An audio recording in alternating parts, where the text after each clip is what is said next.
చిన్నప్పుడు మీరు independence day ఎలా జరుపుకునే వాళ్ళు? బాగా గ్రాండ్గా జరుపుకునే వాళ్ళము. చిన్నప్పుడు అంటే మేము ఒక సెకండ్ క్లాస్ థర్డ్ క్లాస్ ఉన్నప్పుడు ఇదే ఇండిపెండెంట్ డే ఇక్కడ చాలా గ్రాండ్గా చేసేవాళ్ళం. ఇక్కడ ఏదో మైకులు పెట్టి బాగా ఎంజాయ్ చేసేవాళ్ళం. పీజీఆర్ గారు వచ్చేవారు ఇక్కడికి. ఆర్కే నగర్ బస్సు, యాక్చువల్లీ మేము ఉండేది ఆర్కే నగర్ బస్సు అనమాట. RK Nagar full form is Ramakrishna Nagar. అప్పట్లో మనకు ఇప్పుడు కూడా Ramakrishna Nagar, RK Nagar full form is Ramakrishna Nagar అనమాట.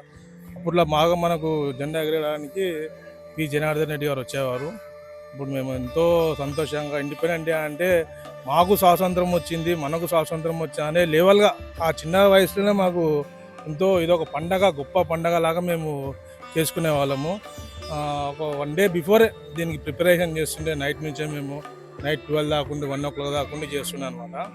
రామకృష్ణ బస్సు వచ్చేసి 81 నుంచి మేము ఉన్నాం ఇక్కడ. 81 నుంచి దాని ముందు నుంచే ఉన్నాం. ఇంకా 83లో మా రిజిస్ట్రేషన్ అయింది అనమాట. ఇక చూసారు కదా, లైక్ షేర్ సబ్స్క్రైబ్ చేసుకుని మరి.